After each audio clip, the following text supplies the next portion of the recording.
પોરબંદર ખેડૂતની જમીન હડપ કરી જવાનો રાજકારણીઓનો કારસો રચી આમ આદમી પાર્ટી અને ભાજપના નેતાઓની મિલીભગત. પોરબંદર ખંભાળિયા હાઈવે પર આવેલી હીરીબેન કેશુ કેશવાલાના નામની 17 વીઘા ખેતીની જમીન આવેલી, જેમાંથી 7 વીઘા જમીન પર 80 લાખ જૂનાગઢના હરેશ મારુ પાસે વ્યાજે લીધેલા હતા અને 17 વીઘા જમીનનું દસ્તાવેજ કરી આપેલ હતું. જમીન 1.50 કરોડમાં હરેશ મારુને 7 વીઘા વેચાણ કરેલ, પરંતુ દસ્તાવેજ 17 વીઘાનું કરવામાં આવેલું હતું.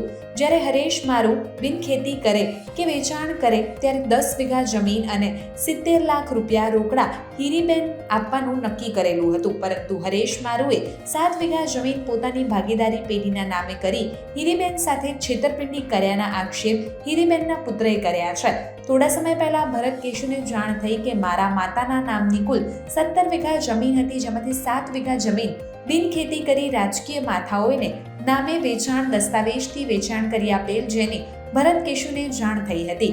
હરેશ મારુએ પોતાની ભાગીદારી પેઢીને ભાગીદારોના નામે કુલ 7 વીઘા જમીન નામે કરી બાકીના પૈસા નહીં આપતા હવે સમગ્ર મામલો પોલીસ સ્ટેશન સુધી પહોંચે તેવી તૈયારીઓ હીરીબેનના પુત્ર કરી રહ્યા છે. હીરીબેનના પુત્ર ભરત કેશુ કેશવાલાએ મીડિયા સાથે વાત કરતા જણાવેલ કે સ્કૂલ બનાવવાના બહાને અમારી માલિકીની જગ્યા પોરબંદર પૂર્વ સાંસદના ભત્રીજાની પત્ની અને ઉપલેટા નગરપાલિકાના પૂર્વ પ્રમુખ અને આમ આદમી પાર્ટીના નેતાના પરિવારના નામે જમીનના દસ્તાવેજો કરી લીધા હોવાના આક્ષેપ કરેલ છે.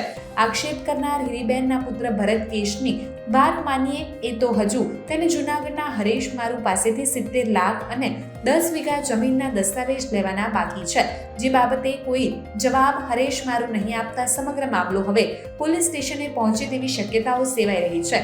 હવે ખેતીની જમીનના મૂળ માલિક અને વ્યાજે પૈસા લેનાર હીરીબેન બંને કેશુ પુત્ર ભરત હવે હરેશ મારુ અને કૃષ્ણા એન્ટરપ્રાઇઝના ભાગીદારો સામે પોલીસમાં ફરિયાદ કરવા તજવીજ શરૂ કરી છે. આમ તો ભાજપ અને આપના નેતાઓ જ્યારે જનતાને વચ્ચે જાય ત્યારે બૂમ બરાડા પાડી એકબીજા પક્ષ પર કીચડ ઉચાડતા હોય છે, પરંતુ જ્યારે ધંધાની કે રૂપિયા કમાવાની વાત આવે કે કૌભાંડ કરવાના હોય તો હમસબ ભાઈ ભાઈ બનીને કમાણી કરતા હોય તેવું આ કિસ્સામાં લાગી રહ્યું છે. જે આક્ષેપ જમીન માલિકના પુત્ર ભરત કરી રહ્યા છે, હવે જોવાનું એ છે કે હીરીબેન પોલીસ ફરિયાદ કરશે તો પોલીસ કઈ દિશામાં તપાસ કરશે કે સમગ્ર મામલો શાંત પડી જશે તે પોલીસ ફરિયાદ બહાર સામે આવશે. અમારી જે મિલકત છે, મારી મિલકત ભારવાડા ગામે આવેલી છે, ખેતીની જમીન જે મારા મધરના નામ છે. તો એ જમીનમાં જે તે સમયે મારે જુનાગઢના મારા એક મિત્ર હતા હરેશભાઈ રામભાઈ મારુ, એમની પાસેથી મારે આર્થિક જરૂરિયાત હોવાથી મેં 80 લાખ રૂપિયા જેવા પૈસા એમની પાસેથી વ્યાજે લીધેલા હતા અને આ જમીન જે છે એ મેં એને મોર્ગેજ પેટે આપેલી હતી, એમના નામનું મેં દસ્તાવેજ કરી આપ્યું અને અમારે જે તે સમયે એવું નક્કી થયું હતું કે આ જમીન વેચાઈ જાય, આપણે વેચી નાખશું અને આ જમીન વેચાઈ જાય એટલે હરેશભાઈ પોતાના પૈસા લઈ લેશે ને ઉપરના પૈસા જે કંઈ પણ આવે એ મને આપી દેશે. એટલે 6-8 મહિના અમે મહેનત કરી પણ જમીન વેચાણી નહીં. એટલે પછી એવું નક્કી થયું, હરેશભાઈ મારી પાસે આવ્યા ને એવું કીધું કે ભાઈ મારી પાસે ભાગીદારો છે, અમારે સ્કૂલ બનાવવા માટે જમીન જોઈએ છે, તો તું આમાંથી અમને 7 વીઘા જમીન આપી દે ભાવ નક્કી કરીને. તારા જે કંઈ પણ પૈસા થતા હશે ઉપરના લેતી દેતીના એ અમે તને દસ્તાવેજ થશે એટલે આપી દેશું. એટલે અમારે નક્કી થયું ભાવ તાલમાં કે ભાઈ 7 વીઘા જમીન અમે 1.5 કરોડ રૂપિયામાં એમને આપી દીધી. પછી વાત એવી નક્કી થઈ હતી કે ભાઈ જમીન બિનખેતી થઈ જાય અને બિનખેતી થઈ જાય ને પછી એના ભાગીદારોના નામે જે દસ્તાવેજ કરવાનું થાય, દસ્તાવેજ થાય ત્યારે જે ઉપરનું પેમેન્ટ છે એ મને આપી દેવાનું. બરાબર. હવે એ વાતને આજે ઓછામાં ઓછા 6-8 મહિના થઈ.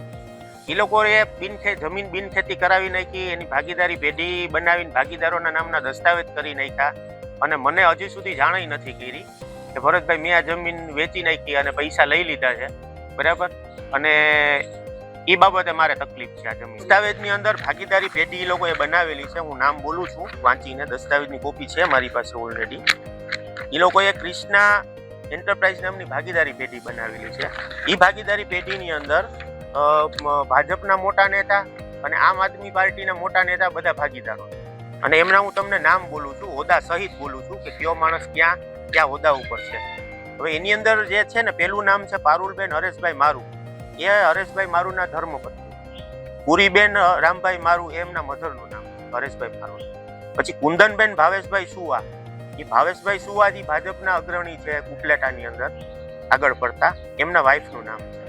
પછી કિરણબેન નિલેશભાઈ ધડુક, એ ગોંડલના રહેવાસી છે અને એ જે છે નિલેશભાઈ ધડુક છે એ રમેશભાઈ ધડુક આપણા પોરબંદરના પૂર્વ સાંસદ રમેશભાઈ ધડુક ના કૌટુંબિક ભત્રીજા થાય છે, બરાબર. પછી એના પછીનું નામ છે છાયાબેન પ્રવીણભાઈ રામ, કે જે આમ આદમી પાર્ટીના મોટા નેતા છે પ્રવીણ રામ, એમના વાઇફનું નામ છે. એમના પછીનું જે નામ છે ધાનીબેન ભોજાભાઈ રામ, એ પ્રવીણભાઈ રામના મધરનું નામ છે. અને છેલ્લું નામ છે મિત્તલબેન મયુરભાઈ સુવા. મયુરભાઈ સુવા છે એ મનસુખભાઈ, અમારા અત્યારના હાલના પોરબંદરના સાંસદ મનસુખભાઈ માંડવિયાના નજીકના અંગત મિત્ર છે, અંગત કાર્યકર છે. અને મિત્તલબેન મયુરભાઈ સુવા એ 72માં ઉપલેટા નગરપાલિકાના પૂર્વ પ્રમુખ હતા અને આ ટર્મની અંદર કારોબારી ચેરમેન છે. એટલે આ બધાએ મારી સાથે ભાજપ વાળાએ અને આમ આદમી પાર્ટી વાળાએ મિલી ભગત કરીને મારી સાથે છેતરપિંડી કરેલી છે. મારી જાણ બહાર મારી મિલકતનું દસ્તાવેજ કરી આપેલું છે. એ બદલ આગળની જે કાર્યવાહી કરવાની થશે એ હું કરીશ. અમે આગળ પોલીસ ફરિયાદ કરશું અને જોઈએ હવે આ મોટા માથાઓના નામ છે, પોલીસ ફરિયાદ લે કે નહીં એ પણ એક ચર્ચાનો વિષય છે, જોવું પડશે.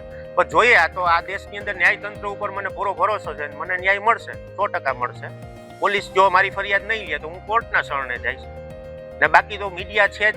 રોજ નવા અપડેટ્સ જોવા માટે અમારા પેજને ફોલો કરવાનું ભૂલશો નહીં.